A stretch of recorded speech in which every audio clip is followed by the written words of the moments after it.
In the last lecture, we started with the introduction to the SQL injection attack, and we have also seen the taxonomy of SQL injection, in which we have seen two categories.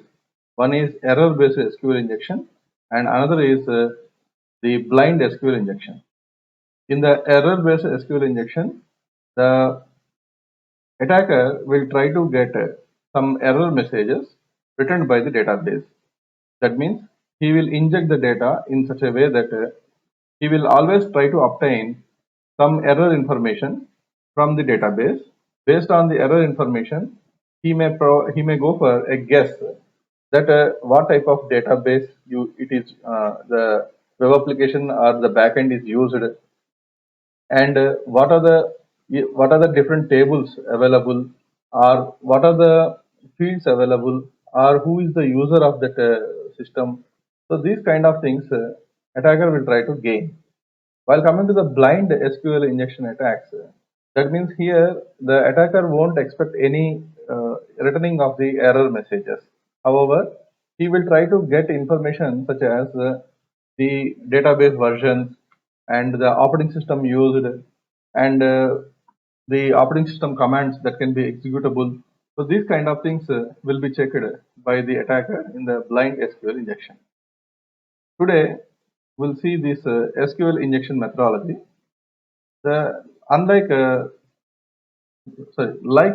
any other methodology in attack, the SQL injection methodology is also having it will also start with the information gathering, then finding of the suitable SQL query for injection, that is launching the SQL injection attack, then using some advanced options or advanced methods and using various other tools to perform the SQL injection.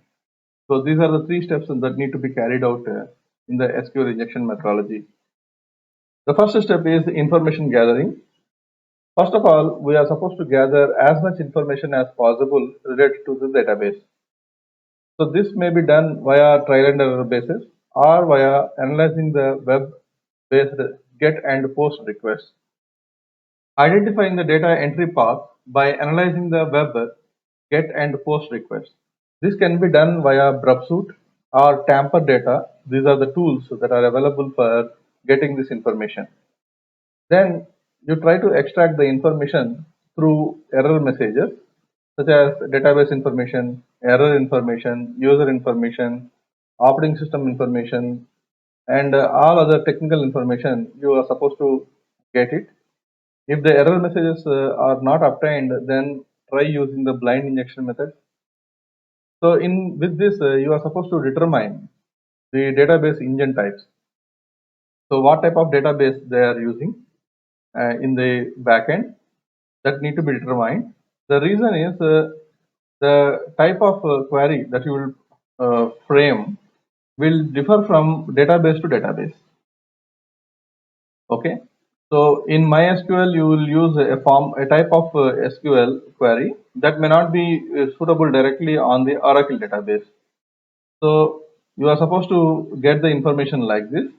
So to get especially to know the database information or database engine information. So if you won't receive any error information, then try guessing the operating system or web server that they are using. Next one is try using this determine the what are the queries that can be injected. That means whether that particular database is supporting the select query or not. If it accepts the select query, then select and where, that is which is the most commonly will use select star from emp where so and so is equal to so and so, like that. So whether where clause is accepted or not. If you use group by, if group by and having is also accepted or not. So this kind of combinations you are supposed to check it. Next, you determine select query by passing some simple comparisons, especially which will be of tautology comparison, which will always be true. Such kind of comparisons you make it then you find out is there any information that you will return. Next one is wantedly performing the type mismatches, and whenever the type mismatches was happened, then the database will return the error messages that a particular type is actually supported by the database or not. Sometimes like varchar, sometimes like any other date formats, this kind of things, whether the database will support it or not, that you can get it. Next is blind injection based information. Also try to get it, especially like wait for a delay of some so and so seconds if the query was executed. So this kind of things usually will be used in this blind injection attacks. Thereby, you will not get any error message. However, you will know that whether this query can be executable or not on the database. And one more thing is to know the complete information, to know what are the possible fields and possible attributes that we can use for injecting the SQL injection or SQL query from the URL. It is always recommended to use advanced Google hacking methods to extract the SQL injection information. So some examples are like this: in URL index.php question mark id is equal to, so trainers.php question mark id is equal to buy.php category is equal to, like that several combinations you may use to get the attribute or to get the information about whether this can be injected or this particular parameter can be used for injecting the content or not, right? So many of the web applications, especially like electronic commerce applications, so you can pass directly parameter from the URL and can get the result in such a way that web applications will be designed.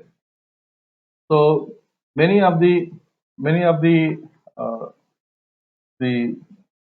startup companies, electronic commerce companies in which are at the starting level, so they might have not be having the budget of that much good range to develop the web applications or to may give the um, contract to develop the web application. So they may use a normal web application. They may be having some flaws and all. So they usually give the searching of the products or searching of the uh, items on their electronic commerce site in the same manner like buy.php question mark category is equal to so and so, like that. So if such kind of things were identified, then it will become easy task. That means easy task means it's not still it is not a straightforward approach, but we have to do so many trial and error based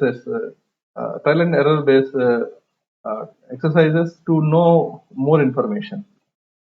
Okay. So what are the other combinations that we can use? So here are the generic SQL injection payloads that we can use when you know that this type of attributes are there which are vulnerable that can with which the SQL injection can be performed. Then obviously you try using various payloads that can be possible. So usually these various payloads, whatever the thing was provided on the screen, that you may manually enter it or may use some specialized tools for entering these kind of common payloads. So in the case study that what we have seen is we have used the SQL map. The SQL map is straight away is using the vulnerable link that what we have used there. That vulnerable link is directly using, and it is applying all different payloads. That is the reason it is taking too long time. Okay, so it will take too long time to know about the database information because it don't know exactly what database is exactly at the back end. So it tries using all different databases like database payloads such as IBM DB2, MySQL, PostgreSQL, like that. It keep on applying all different payloads, and finally it identified that okay, with MySQL related payloads, that particular backend is responding. That means it is giving that it is using MySQL so and so version, and do you want to apply the MySQL payloads or not? Then we'll say that okay, we'll give the option that yes, then that SQL map is using the MySQL related payloads, and we'll try to extract the user information and other vulnerable attributes that are to be used with the user for the SQL injection. So this is the way we'll use the payloads, and these are the generic payloads, and there are so many payloads available that we can be used, but we cannot remember all these payloads. But most commonly used payloads such as the exploiting of the username and passwords, and exploiting of products, exploiting of the prices. These are the things, and at the same time, knowing of the column information, knowing of the row information, knowing of the tables, knowing of the user information. These kind of things are most commonly performed attacks, are performed payloads, are sorry, most commonly usable payloads for extracting the information. So as a hacker, as a penetration tester or ethical hacker, you must be aware of minimum things that for login purpose, what type of payloads can be used in most in common. Okay, for getting the product information, or for getting some employee information, or some getting some table information, what type of payloads can be directly used. So whenever you know this, so even though in absence of the tables also, sorry, in absence of the tools also, you can get the information. You can try and get the information from the backend. So this is the way how the information gathering can be done. This is the only fundamental step that I have explained so far. That is, first one is apply various combinations, and just to go for directly applying of the categories of SQL injection. That is error based methods and blind SQL injection. Both the things you try to apply. Then during this application, first of all, you should know what is the attribute with which you can perform the SQL injection. So in our case study in the tutorial 12 and 13, the vulnerable attribute is add underscore value. That value is the vulnerable one that with which we are injecting the SQL commands.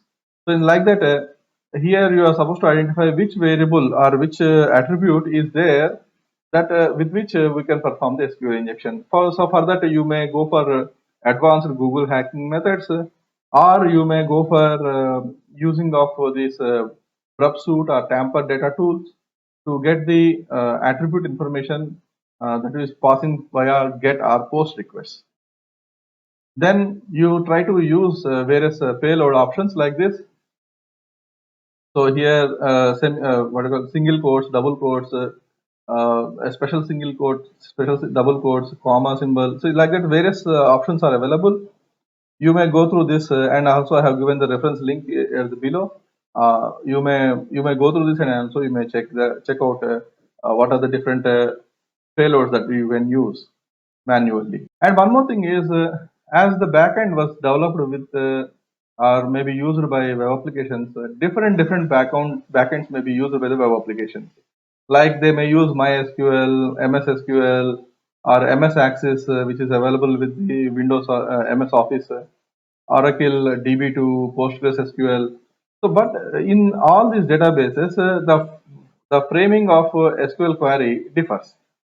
Like for example, in MySQL, the string concatenation will be via spaces, some string space, some other string. So it will give you the concatenation, or you may use concat function to concatenate two strings. In MS SQL, you will use plus symbol, while in case of MS Access and symbol you will use. In Oracle, or kind of symbol we will use. In concat, in DB2 you will use concat plus and or. These are the three things that can be used in DB2. Postgres, or kind of symbol you can use. And in commands, in MySQL you may use hyphen hyphen, or like in C programming, whatever the multi-line command that you mention, that command you can mention. Like that, request union, sub request, stored procedures, availability of information schema, or its analogs. So these kind of information will differ from one database to other database. So that is the reason first step is determining the database engine is the first step. You must know what type of database is using. using the used by the data backend. Then only you can perform you can apply uh, general payloads. So here these are the payloads which are there here, which was shown in this slide, are the generic payloads. Generic payloads means which were applied on any type of database. Either it may be MySQL, PostgreSQL, DB2 or anything. But whenever you want to retrieve something from the database, then you need to have a specialized SQL query that will be supported by the database engine. So that is the reason you determining the database engine is required, then applying this content is required. So in the process of information gathering, here these are some reference materials that you can browse through. So for this OWASP is an exam that is a penetration testing exam that you can apply and you can go for. So that website is providing some information on the SQL injection, and on the blind SQL injection, there is the link testing for the SQL injection, and SQL injection bypassing the web application firewalls. So because avoiding firewall is also equally important because the intrusion detection systems or the web application firewalls that are placed on the target system may detect your SQL injection attacks. So how can we avoid this? So these are the reference links I have provided here, like a review code for SQL injection, PL by SQL injection, test for no SQL injection, and SQL injection prevention cheat sheet. So see in computer networks and security, especially like the second level of defense and attacking strategies, there exists some cheat sheets. So these cheat sheets usually will help us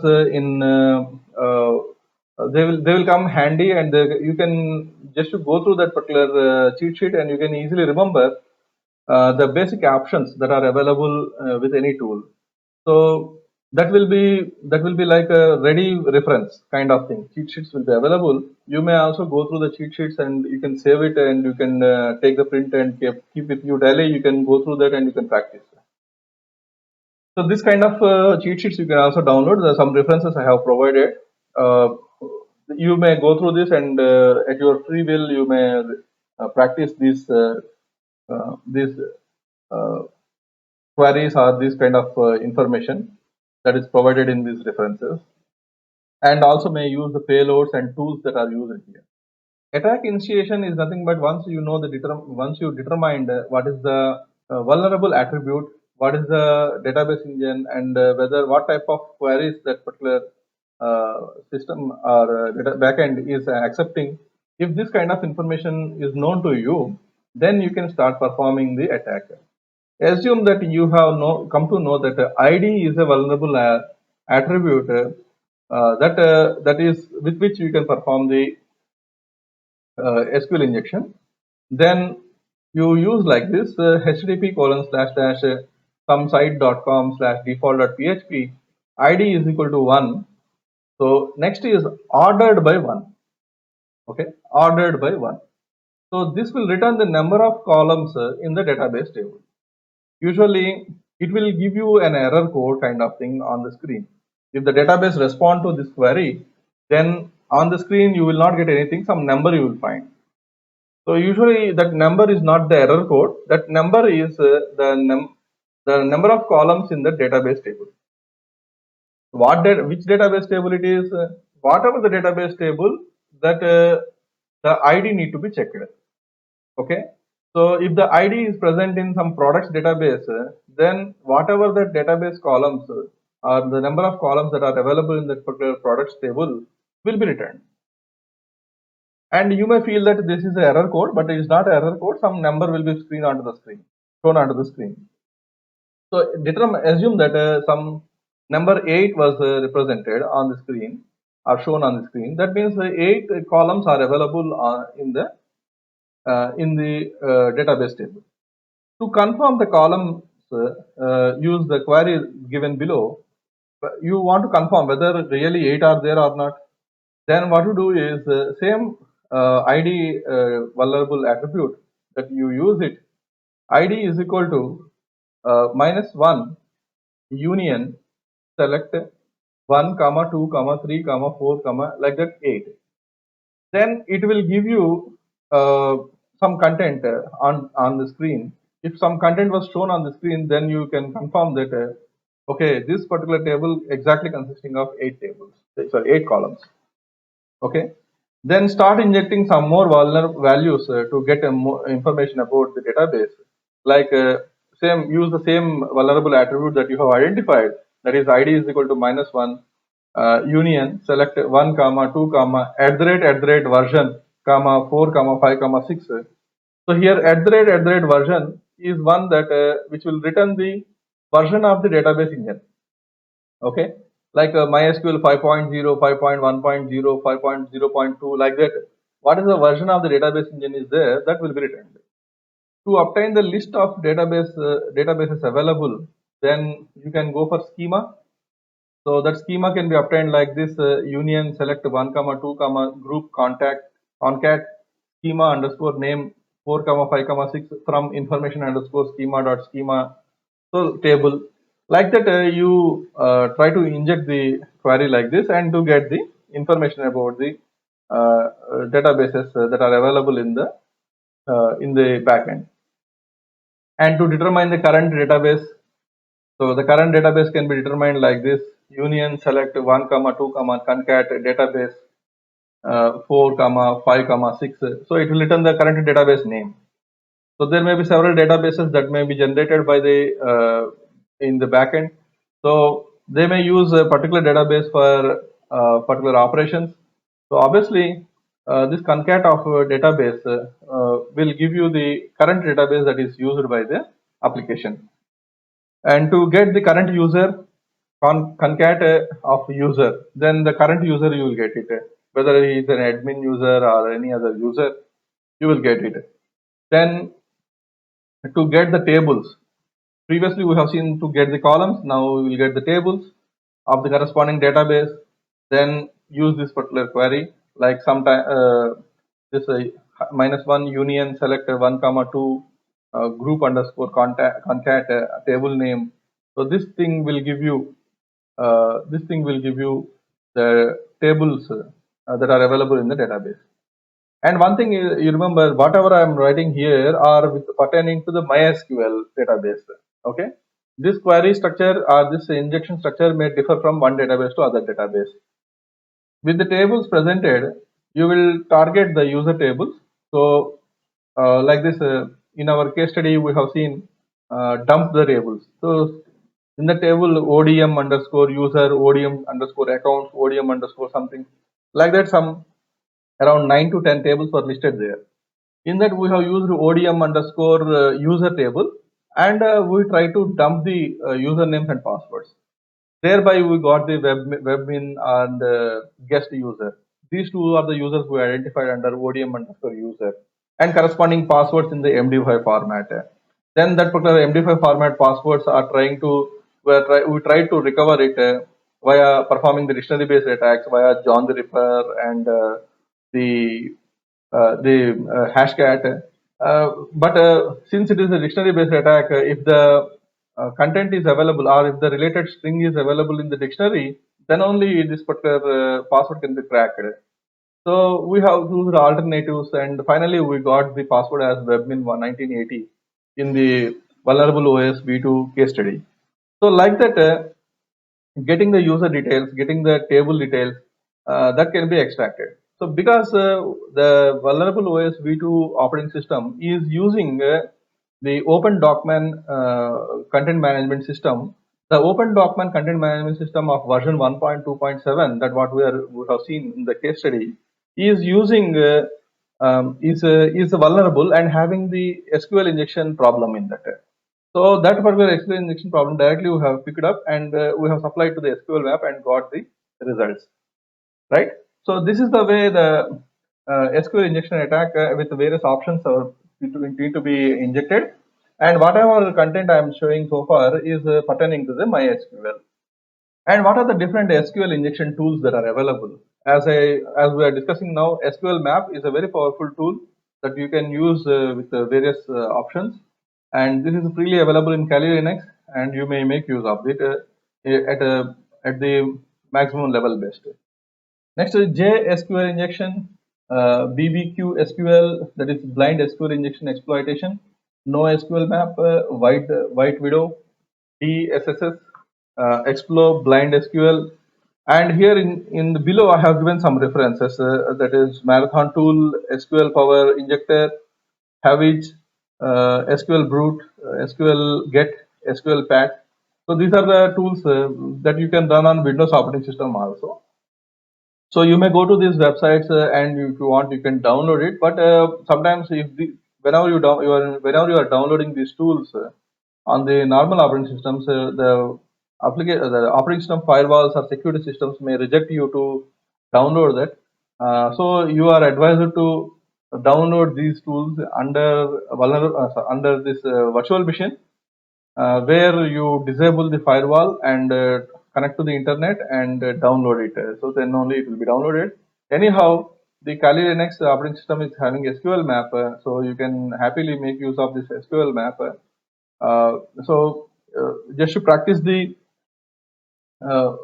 basic commands that I have given in the case study, then you can practice whatever you want with any other vulnerable application that you pick up in future. Here you look at, I'm going to present some websites. There are plenty of material available over the internet, but from where to start and where to end, that is a big problem. So I'm giving some links where I find okay, it is very easy to read and understand. That kind of material that kind of links I'm showing now here. Because this is in general it's a SQL injection attacks is a very vast. Okay, you cannot conclude within 1 day or 2 days. But the only thing is you should have the familiarity of how to start and how to end. Then rest is based upon the practice. So here, because this SQL injection attack is not new, and yesterday or day before yesterday it was not started. It is of around 25 years of long-standing uh, powerful attack that will be conducted that is conducting on the Web 2.0. So many patterns was developed by the attackers. So hence, you cannot conclude the SQL injection attacks everything in 1 day, or you cannot achieve mastery on SQL injection attack in 1 or 2 days. So it is a continuous process. You should require patience. You should require patience. At the same time, you should require a suitable application on which you can practice this SQL injection attack. So vulnerable OS V2 is the best alternative. Second one is you download web for pen testers. Okay, you download the web for pen testers, and I will show you afterwards. I will give you a video in which how can we perform the SQL injection, cross-site scripting in the web for pen testers also. Okay, so here this is the guide, offensive web security related guide is available here. I'm going to paste it on the chat box, this URL. So you may refer to this link in which you will find, I'm placing this URL below here, and you may go through this URL, and here they have given the SQL queries, SQL injection with pertaining to the MySQL database. Okay, this is a MySQL database. You may go to this particular link, remotely connect to that place, and you may apply these commands and get the information. Okay, so this is the information that you will get, and successfully login, and how to perform login, and how to perform login based SQL injection attacks. So this is pertaining to the MySQL, and this is the link where you will find the MySQL injection cheat sheet. Because as the statistics says that around 65 to 70% of the web applications are available on the PHP and MySQL. So that is the reason target of the attackers is PHP MySQL. So MySQL injection cheat sheet here, testing checklist, single quotes, double semicolon. So these are the common payloads. These are the common payloads that you can use. Anyhow, in the slides also I have provided the common payloads, but these are the specific payloads that you can use with the MySQL also provided in this list. And what are the different functions that you can use to get the number of columns? As I just now I told you, order by 1, order by 2, order by 3. So this kind of options you are supposed to use for the common payloads for the database information. Next one is SQL injection cheat sheet. This particular link consisting of SQL injection cheat sheet pertaining to various databases like MySQL, PostgreSQL. Okay, all these categories are available in this. So here they have mentioned M is for the MySQL, S is for SQL Server, P is for PostgreSQL, O is for Oracle, and plus is for possibly other databases. Okay, and MS means MySQL and SQL Server. So some queries that was presented here, if they have mentioned MS in bracket, that means that query can run on with the MySQL and SQL Server. Like that, they have given the notation here, and this is the table of content. You can go through this: syntax references, simple attack, and dirty SQL injection tricks, line comments, SQL injection attack samples, inline comments, stacking queries, if statement related SQL injection, that is like blind SQL injection, if exists. Okay, if exists, if the product table exists, or if the credit card table exists, if exists, then wait for delay, like that. Okay, if statement, and using integers, string operations, strings without quotes.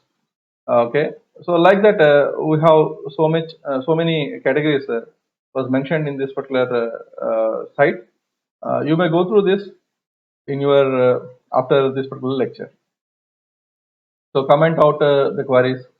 So these are the how to comment the queries, how to write a query that cannot be understood by the general intrusion detection systems, but only can be processed by the database engines. So this is a detailed explanation has been given. I find it is very nice to read it, because the various databases are covered here. Like for example, here M is there. This is the query that you can use for the MySQL, and this is for the SQL Server. Because MS SQL Server is a database type of database, which will generally accept the natural language also. Okay, there is no the structuring of the queries is not that much strict. Okay, so there is there will be more possibility for injecting the SQL injections. Like that, every database is having their own advantages and disadvantages, limitations. Based on that, these queries were structured here. I find among many links, I find this particular link will give us some information and can easily readable and can be understandable. Next, how to avoid detection softwares that are available on the target. So the most common methods to avoid intrusion detection systems, firewalls, and other security systems are: use sophisticated matching techniques designed to use alternative means for representing queries. Sophisticated mechanisms in the sense 1 is equal to 1, okay, within single quotes 1 is equal to 1, or 1 greater than something. So this kind of sophisticated queries or sophisticated matching techniques need to be used. Next one is hex coding or converting queries into hexadecimal equivalents. For example, I want to represent the order by 1, okay, or order by 10, or order by 15, or we can say order by 20. So instead of writing directly integers, try to uh, enter these values in the hexadecimal numbers. When you enter these hexadecimal numbers, in general, the data filtering and data validation things will feel that okay, this is a normal hexadecimal value. But whenever it reaches the database never will accept the things in hexadecimal. But whatever the hexadecimal value it receives, that will be converted into integer value. Thereby, what will happen? Whatever the integer value that you are supposed to enter, that will be converted there. Next one is liberal use of white spaces. use as many white spaces as possible. That means the spaces, as many spaces as possible, because the spaces will not give you any big catch by the data security systems. They will say that they will feel that it is a white space, so let it go. But at the end, whenever the database engine combines the entire query, then these white spaces will fetch a lot. Use of comments in code to break up the statements, especially use the comments. So whenever a query is processed and in middle comments are observed, and that comments will be ignored by the database engine. Only the leftover content will be taken and will be processed. So whatever the content you want to mention within the single quotes and within the comments, you try to include it. Next one is concatenating the strings of text to create SQL keywords using database specific instructions. Next one is obfuscated code or SQL statement that has been made difficult to understand. So here difficult to understand means see here you combine the you try to prepare the complex queries by combining the comments, hexadecimals, white spaces. Thereby, what will happen? Any normal reader or any normal security system that was provided on the target computer usually will read this, but it cannot understand what it exactly is. The reason is on the target system, whatever the intrusion detection system places over there, usually work on the signature based methods. Signature based methods means if the signature kind of thing like colon, comma, or something was occurred, then you catch that particular query or data. But here, since because of the multi combination, uh, the signature may not match with any of the signature that is available on the signature database of the intrusion detection system. Thereby, it will feel that okay, let it go. Okay, so the query will be sent without having any trouble. So whenever it reaches the database engine, that is the responsibility of the database engine to skip the comments and skip the white spaces, and then final structure will be formed and will be considered. It is just like your compiler. Okay, you write whatever you want in the file, but the compiler will take only the related functions, function callings, and all these things. Okay, you write any number of comments, you write any number of white spaces, or you type any number of tab spaces. It won't give you any warnings or something. Okay, so like that, database engine will also process the queries like that. Finally, we'll move on to the countermeasures. So common defenses against this SQL injection are first and foremost thing is avoid using dynamic SQL queries. Dynamic SQL queries means based on the parameters that you supply, on the fly SQL queries should not be generated or dynamically SQL queries should not be executed. Always you use a static SQL query where like select star from so and so, where ID is equal to, you take the parameter from the post request or get request and place there. That's all. Don't directly create the dynamic queries. So these are queries that are built on demand. Dynamic statements are generated from the options and choices made on the client side. Avoid such statements in favor of using stored procedures or predefined statements. Next one is perform maintenance on the server regularly. This is a general operation that need to be performed, and keep an eye out for software updates and patches. Whenever the software updates and patches are there, then you must include them in the you must download them and update. Next one is intrusion detection system also play a vital role in protecting these systems, much as they do with other network components. In fact, some IDSs can monitor interaction with the database layer also. Like the database is like intrusion detection like SNOT SNOT database. Sorry, SNOT IDS is having the feature of interacting with the database layers also, because it is having the feature of saving the signature in some particular database like MySQL or PostgreSQL. So such IDSs will help us in interacting with the database layers and identifying any vulnerable structure that was present in the SQL query that we inject. Harden a system to include operating system and databases. Every database has countless options and features, of which only a handful tend to get used regularly. So whatever the regular usages are there, only you try to enable those things, and reviewing other features you try to disable it. Disabling unneeded features prevents them from using by the malicious users.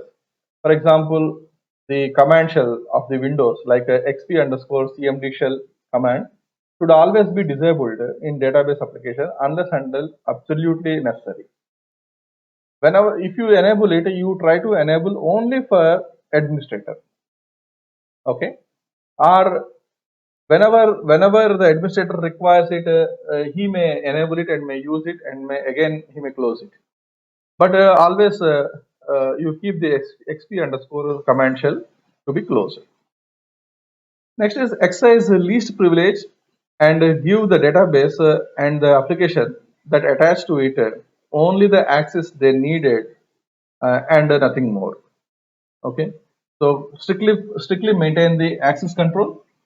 Next one is ensure that applications are well tested before deployment to production.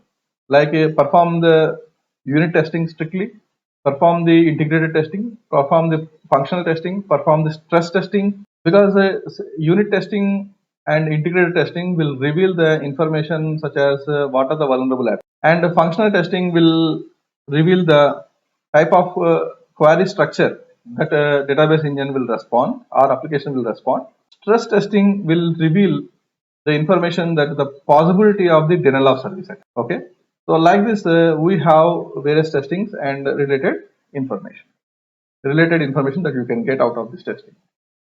Next one is avoid default configurations and passwords. That is the most commonly thing you are supposed to do. Disable error messages outside the test and development environments. So error messages should be only shown to the test and development environments, but not to the user. So if you can make these defenses, then we cannot assure that 100% it will be secure, but prevention is better than cure. Hence, you are supposed to do this kind of countermeasures to avoid SQL injection attacks. And there is a big study of SQL injection attacks prevention techniques. Okay, SQL injection attack prevention systems. There is a huge study on this. We are not discussing that particular thing in our course.